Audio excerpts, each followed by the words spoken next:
Hello friends, welcome to Achana's delicious recipes. நம்ம வீடியோல இன்னைக்கு என்ன பார்க்க போறோம்னா பிஸ்கட். பிஸ்கட் எப்படி செய்யலாம்னு பார்க்கலாம். இந்த டெடி பியர் பிஸ்கட் செய்யறதுக்காக ஃபர்ஸ்ட் ஒரு பவுல் எடுத்துக்கலாம். அந்த பவுல்ல ஒரு முட்டையை ஃபர்ஸ்ட் உடைச்சு ஊத்தி எடுத்துக்கலாம்.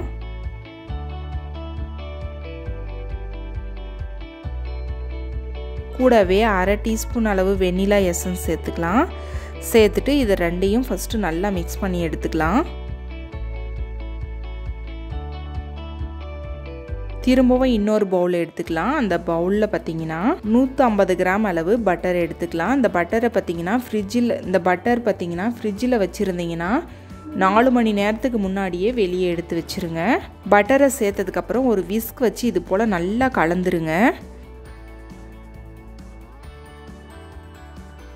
கூடவே அரை கப் அளவு பவுடர் சுகர் சேர்த்துக்கலாம். சேர்த்ததுக்கப்புறமா இது ரெண்டையும் சேர்த்து இது போல் நல்லா மிக்ஸ் பண்ணி விட்டுருங்க.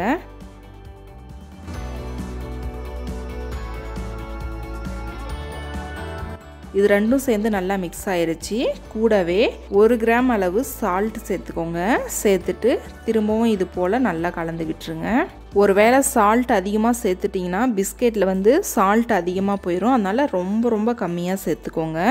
இப்போ மாவு பொருட்கள் எல்லாத்தையும் சலிச்சு எடுத்துக்கலாம். அதுக்கு ஒரு சல்லடை வச்சுட்டு 1 கப் அளவு மைதா மாவு சேர்த்துக்கலாம். கூடவே 2 டீஸ்பூன் அளவு கார்ன்ஃப்ளவர் மாவு சேர்த்துக்கலாம். சேர்த்துட்டு இது போல் நல்லா சலிச்சு எடுத்துக்கலாம். அதாவது எந்த கட்டியும் இல்லாமல் இதை நல்லா சலிச்சு எடுத்துக்கலாம். நல்லா சலிச்சதுக்கப்புறம் இது போல் ஒரு விஸ்க் வச்சு எல்லாத்தையும் சேர்த்து நல்லா கலந்துடலாம். பாருங்கள், இந்த அளவுக்கு நம்ம நல்லா கலந்து எடுத்துடணும். அதாவது மாவை சேர்த்ததுக்கப்புறம் இந்த பட்டர் கூட இதை நல்லா மிக்ஸ் பண்ணிடுங்க. அதாவது க்ரீமி கன்சிஸ்டன்சிக்கு நம்ம நல்லா மிக்ஸ் பண்ணி எடுத்துக்கலாம். இதை 20 நிமிஷம் போல் ஃப்ரிட்ஜில் வச்சுருங்க. இப்போ 20 நிமிஷம் போல் நம்ம ஃப்ரிட்ஜிலேருந்து வெளியே எடுத்து வச்சிட்டோம். இப்போ நம்ம டெடி பியர் பிஸ்கட் செய்ய ஆரம்பிச்சிடலாம். அதுக்கு ஒரு பைப்பிங் பேக்கில் ஒரு நாசில் போட்டுக்கலாம். அதாவது நமக்கு எந்த டிசைன் வேணுமோ அந்த நாசில் போட்டுக்கலாம். நம்ம இன்றைக்கி இது மாதிரி நார்மலான ஃப்ளார் டிசைன் இருக்கிற நாசில் போட்டிருக்கோம். அதில் இந்த மாவு எல்லாத்தையும் உள்ளே போட்டுடலாம். போட்டுட்டு எந்த ட்ரேயில் நம்ம பேக் பண்ண போகிறோமோ அந்த ட்ரேவை முன்னாடியே இது போல் ஆயில் போட்டு மேலே பட்டர் ஷீட்டெல்லாம் வச்சு ப்ரிப்பேர் பண்ணி எடுத்து வச்சுருக்கோம். அதில் நமக்கு எந்த டிசைன் வேணுமோ அந்த டிசைனில் நம்மளோட பிஸ்கெட்டை செய்ய ஆரம்பிக்கலாம். நம்ம இன்றைக்கி டெடி பியர் ஃபேஸ் இருக்கிற மாதிரி ஒரு பிஸ்கெட் தான் செய்ய போகிறோம். பாருங்கள், அது போல் நம்ம செஞ்சிடலாம்.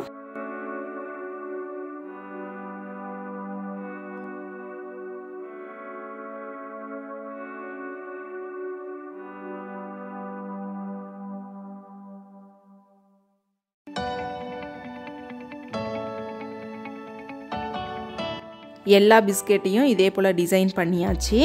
இப்போ நம்ம பேக் பண்ண ஆரம்பிச்சிடலாம். நம்ம இன்றைக்கி ஓவனில் தான் பேக் பண்ண போகிறோம். அதாவது 170 டிகிரி செல்சியஸில் இதை ஃபஸ்ட்டு ப்ரீ ஹீட் பண்ணிக்கலாம். 10 மினிட்ஸ் போல் ப்ரீ ஹீட் பண்ணதுக்கப்புறமா நம்ம இப்போ ட்ரேவை உள்ளே வச்சுட்டு 10லேருந்து 15 நிமிஷம் மட்டும் பேக் பண்ணிக்கலாம்.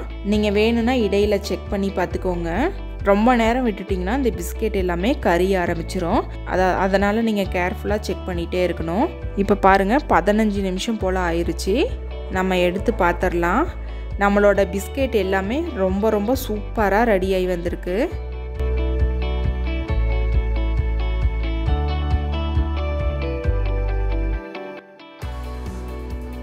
பாருங்கள், நம்மளோட டெடி பியர் பிஸ்கெட் எல்லாமே ரொம்ப சூப்பராக பர்ஃபெக்டாக ரெடியாகி வந்திருக்கு. கொஞ்சம் நேரம் அதிகமாக வச்சிங்கன்னா கூட இது போல் நல்லா கரிய ஆரம்பிச்சிரும். அதனால் நீங்கள் பதமாக பார்த்து எடுத்துருங்க. இதுக்கு மேலே நம்ம இன்னும் டிசைன் வேணும்னா சாக்லேட்டில் கூட டிசைன் போட்டுக்கலாம். இது நம்மளோட விருப்பம்தான். பாருங்கள், நம்மளோட பிஸ்கெட் எல்லாமே எந்த அளவுக்கு கிறிஸ்பியாக வந்திருக்குன்ட்டு. பார்க்கவே ரொம்ப சூப்பராக இருக்குது. கண்டிப்பாக நீங்களும் இந்த ரெசிபியை ட்ரை பண்ணுங்கள். ட்ரை பண்ணிவிட்டு எப்படி வந்துச்சுன்னு உங்களோட ஃபீட்பேக்கை என்னோட ஷேர் பண்ணுங்கள். இந்த வீடியோ உங்களுக்கு பிடிச்சிருந்தா மறக்காமல் லைக் பண்ணுங்கள், சப்ஸ்கிரைப் பண்ணுங்கள், ஷேர் பண்ணுங்கள்.